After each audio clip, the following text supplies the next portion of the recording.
Chapter 16. Abraham Lincoln is dead. He was bewedded to his woe. My first line, the Alpha line, seemed as if written for him. A black draped train mournfully carried Abraham home to Illinois. A wailing wall of faces watched him pass, mile after mile, wondering if one such as he might ever grace this world again. I heard a freed slave euphorically shout, "I's free, Father Abe! I's still free!" He followed the train, declaring the line over and over. At the grave, a sturdy-voiced preacher began the 23rd Psalm. The more he spoke, the more haltingly the verse was recited. When they lowered his body in the ground, I felt the soul of the world was buried with him. The sky heavy, the air unsettled with ireful grief, as if it might leave us to suffocate.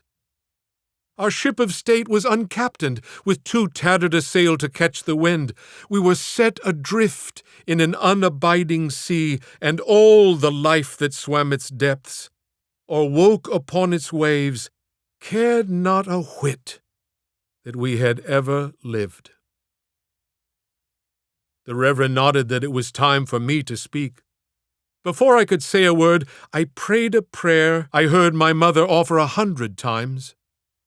Father, grant wisdom to my mind and grace to my heart, that I might become one with Thee.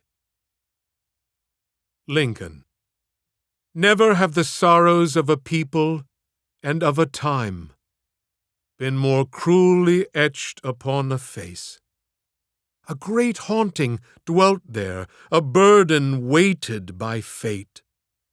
Destiny within him, a cold, untimely guest. Though smiles, love, and tenderness crossed his eyes with ease, the wailing of a suffering throng lived wanderingly about his disquieted form, and filled his nights with awful blood. He was veiled in shadow. Doom hovered about him, a nail, a cross, a crucifixion, and a tomb never to be emptied. Yet his fear he tossed aside, and gathered up his brethren, and freed them from a war, from chains, from endless untiring woes. Yet he was crucified still. I pray the day God takes me and shows me heaven's bliss, that I might finally come to see Lincoln's untroubled face. As I boarded the train back to Washington, I wondered how Edwin could withstand the tumult that surely raged within his soul. How could I give solace? What possible words would console him? I thought of the book the President had signed to Edwin, the one I recommended for him to give in thanks for saving his son Robert. When I returned home, I couldn't find it. Athenia swore she didn't move it, didn't even know it existed. I could not bear the thought Edwin would never hold in his hands that exceptional gift. Edwin wrote a heartbreaking letter just days after the assassination, saying he would never act again, and poured out his respect for the President, knowing how dearly I loved him, and closed with these elegiac lines.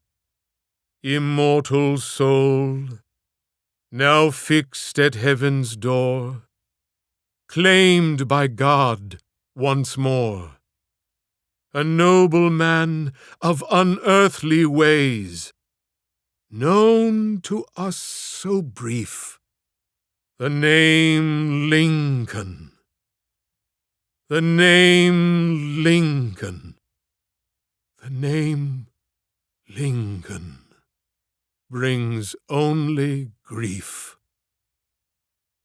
Edwin disappeared from the stage. He publicly and privately disowned his brother and forbade anyone to speak his name. When we were finally face to face, we uncontrollably wept. As Edwin clung to me, he moaned, "Did you see the president's face?" I helped carry him across the street to find a bed. His head was in my hands. I could feel his wound and tried to stop the bleeding. His blood covered me. "Isaac, my God, what has my brother done to this country, to you?" "My poor Isaac, were you there when the president died?" Early in the morning, I was sitting next to his bed. There was a low sigh, and as his final breath left him, a single tear fell from his right eye. Without hesitation, I gently wiped it away. The last living ounce of the man was absorbed by my flesh.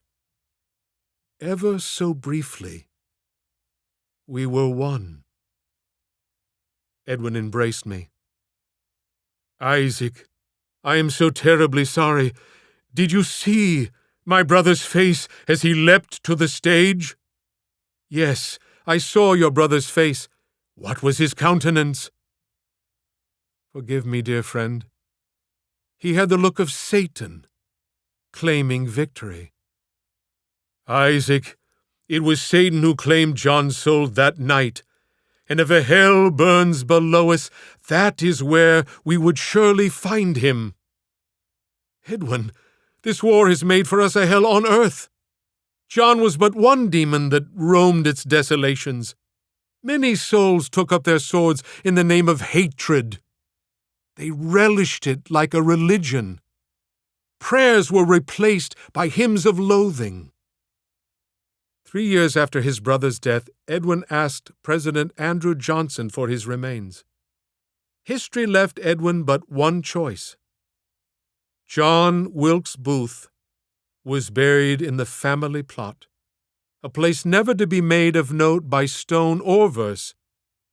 His final piece of earth left unmarked. For a long while, I found it impossible to pen a word. I feared the gift given me was lost. I had torturous dreams about seeing the president shot. In some, I would reach him just before he died, begging him to live.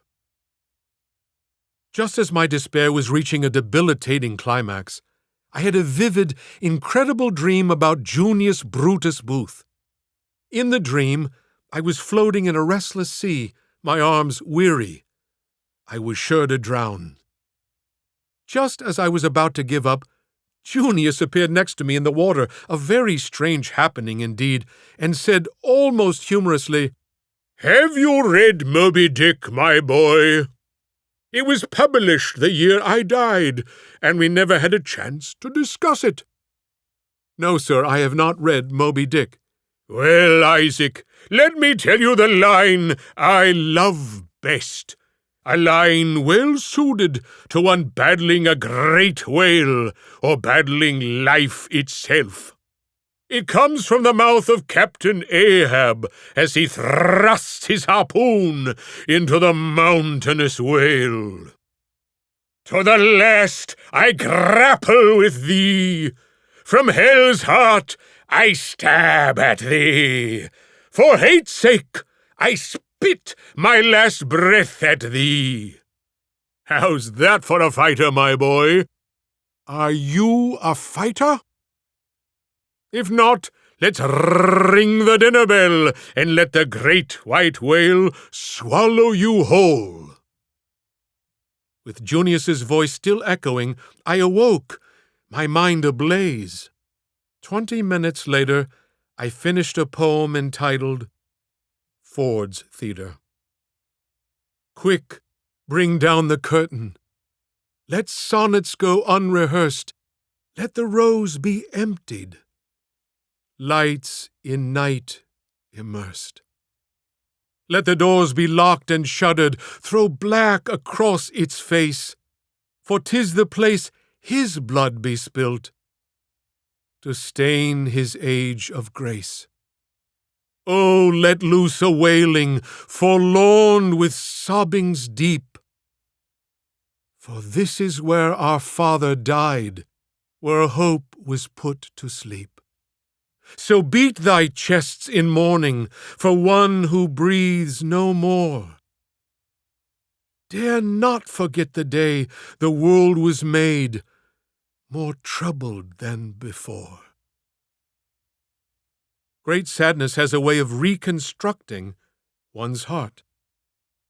3 months after the president's death, I moved out of Athenia's house. She found the president's death and my reaction to it threatening to her happiness. For all her unique qualities, she was limited in the area of compassion. Within months, she was in the arms of an Austrian count, handsome, moneyed, which her father surely loved. Athenia and I were a romantic novel. The author simply put down his pen, forsaking the characters. I only saw Athenia once again in my life at a theatrical performance in New York. She was with her Austrian count, looking radiantly bejeweled. It was King Lear that night, and Edwin was a touch off his usual brilliance. Even on an off night, his understanding of the character, this dying king, was profound and deeply moving. I couldn't help but think of Junius as Edwin reached the lines his father had recited 14 years earlier on a steamer. The two men gave life to the lines very differently, but both instilled them with great pathos. As I went backstage to speak with Edwin, I passed Athenia in the aisle. She introduced me to her Austrian count. His title was vocabularily, excuse the made-up word, overwrought with importance. But I shook his hand and said I was pleased to meet him. And then the nasty prig, with snobbish condescension, offered, "Dear sir, I was told you once knew Miss Trenton. Did you mop her floors or take out her garbage?" After what he believed a mortal blow, he discharged a high-born giggle. Athenia looked utterly embarrassed. I considered remaining silent, but couldn't resist. Dear Count, it was my job to keep the lady of the house pleased. Pleasing her was my daily mission, and I carried it out with a passionate dedication. Although time-consuming, I garnered great satisfaction making sure she was happily fulfilled. Not only was the Count flushed and flustered, but that vile giggle seemed uncomfortably lodged in his throat, likely forever. As she passed me, Athenia, with a seriousness in her voice, whispered, "Isaac, words can change the world. Money only dresses it up." In a mere second, I was reminded why I once loved her, and had been so enthralled with every glance in my direction. I had decisions to make about my future. The new president, Andrew Johnson, was no fan of mine, but he wanted me to write a history of the war. This immobilized me. I could barely breathe at the thought of Lincoln's passing. I declined. Johnson was furious, expressing his displeasure to my face. "Westerfield, your arrogance is out of control. Get busy and write. Isn't that why God made your infuriating ass?" You have to admit that was pretty good. I had a certain notoriety as a writer, and publishers were interested, so writing was the obvious choice. But it was an unexpected letter that intrigued me and led me in a different direction. Milton Rockford II, editor of my hometown newspaper, was retiring and asked if I'd like the position with a touching sentiment. "Mr. Westerfield, after losing your beloved president, I thought you might like to come home and find your bearings." I said yes to the offer within a week. Unsurprisingly, the person who understood my decision fully was Edwin. Fortunately, Edwin was a devout epistolarian, so our desire to express ourselves through letters would happily continue. After writing the rather lovely two-word phrase, devout epistolarian, I was reminded of a discussion with my father when I was about 8. My mother went devotedly to the Baptist church, but my father was one of those who showed up at Christmas and Easter, giving the impression that he had faithfully put posterior to pew weekly. When I asked him, "Why don't you go to church with us? Aren't you a Baptist?" He responded with a strangely thought-out excuse. "Isaac, Catholics worship the Pope. Presbyterians are boring as all get out. Lutherans are drunks and liars. Methodists are phony hypocrites. And Congregationalists are crazy as shoe leather stew. And Baptists, well, Baptists are Baptists. If I was going to be anything, it would be an Episcopalian." "But can you be a Christian if you're an Episcopalian?" I said, having never heard of the denomination.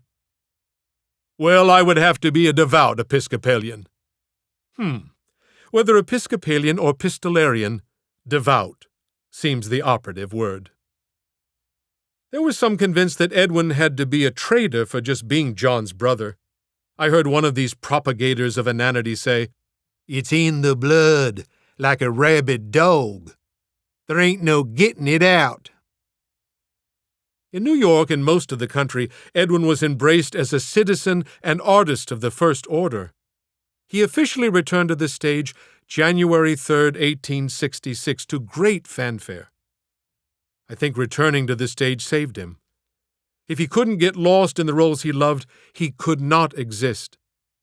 In Gaithersburg, I bought a small apartment next to the somewhat run-down 3-floor building that housed the paper and moved in the paltry belongings that kept my life happily simple. The morning I walked in to meet my staff, Milton was there to greet me, then excused himself and predictably slunk away. I had a staff of 5, a secretary, a reporter, a staff writer, a print setter, and, how best to put this, a journalistic gadfly. He was the only member of the staff I was contractually disallowed to fire for 6 months. When first I began looking around town for a place to live, I considered buying my mother's house, but was told it was not for sale. I hoped it had been given a second chance at happiness. The place had witnessed a great deal and somehow kept its mouth shut. I was thrilled to discover one of my better friends from high school, Daisy Wilson, still lived in town, and that her father was alive. He was a deacon of the Baptist church my mother attended and always gave me a piece of candy during church. His candies usually lasted through the sermon. Thanks to Mr. Wilson, God seemed just a little sweeter. Betsy Murdoch was my secretary. Betsy was 60, a touch frumpy, and designed with a trace of a mustache. A notable addition to a woman's face rarely seen. Whether she struggled with this visual defect or preferred it was an answer I did not have the fortitude to discover. However, considering the closeness of space we were often required to share, it was impossible to avoid making note of the little critter. My reporter was Stanley Snoops Slider. First of all, I did not make up his name, nor had his parents. Stanley himself forged that moniker in the recesses of a unique mind. He was tenacious and followed leads, but what kept Stanley as a reporter at just adequate status was his penchant to gab. Totally unaware his logorrhea bored everyone half to death. My staff writer was Broadland Tecumseh. Broadland immediately inspired affection for having the last name Tecumseh. Every Northerner revered the name William Tecumseh Sherman, a general of brilliance and grit, a name that brought utter vilification in the South. Broadland, apart from his grandiose name, was slight of build and had a prematurely balding head. He was ashamed to see it go, for what remained of his flowing locks paid homage to a once dashing head of hair. He could write, and he was dedicated to the truth. My typesetter, Charles Turner, was a burly free black man. Neither he nor any member of his family had ever been slaves. This fact was of overwhelming pride. But what struck me most was how his work ethic overrode any personal considerations. He made a decent living, but he slept in the basement of the building. Charles sent most of his pay to a woman in the South who had given him a child. After working all day at the paper, Charles shoveled coal, painted houses, chopped wood, all to help this woman. When I asked how he could bear the struggle he faced, he said, "Sir, sometimes you gotta go through a lot of hell to get to heaven." Finally, there was my gadfly, my pest, W. Bellows. Mr. Bellows, as it turned out, had been a long-time classmate of Mr. Milton Rockford II, and after months of frustrating obfuscation, finally admitted he had gotten the D student, Milton, through college. Exactly what W. did at the newspaper was difficult to figure. As time passed, his value was clear to see. He could fix the printing press, organize deliveries of the papers, and help Brawlin with the sporadic grammatical inquiry. I found him abrasive yet oddly charming. I moved back to my hometown and took up newspapering. I thought I had found a satisfying purpose, but President Lincoln was still gone. His secretary Stanton said at his deathbed, "He's with the ages now." I read a story when I was young about a ship in distress and sinking. Every man in the crew looked through the storm for the lighthouse that might guide them safely home. Things grew desperate and hope seemed lost. The men were facing their fate with resignation. Every splash of rain or crashing wave doomed their hope into further silence. Then a mate aloft pealed forth, "Land ho!" Through the pounding rain and creaking death of the ship below their feet, they saw the light of the lighthouse. There would indeed be enough wind at their backs to land them safely home. I thought of this story many times during the war, and when all seemed lost, Abraham would appear in word or deed and right the ship. But now, the lighthouse was dimmed, its keeper placed in the darkness of the earth. I would fight mightily for the survival of our country, but I knew elementally that a great light had been extinguished, and arriving safely home was not assured.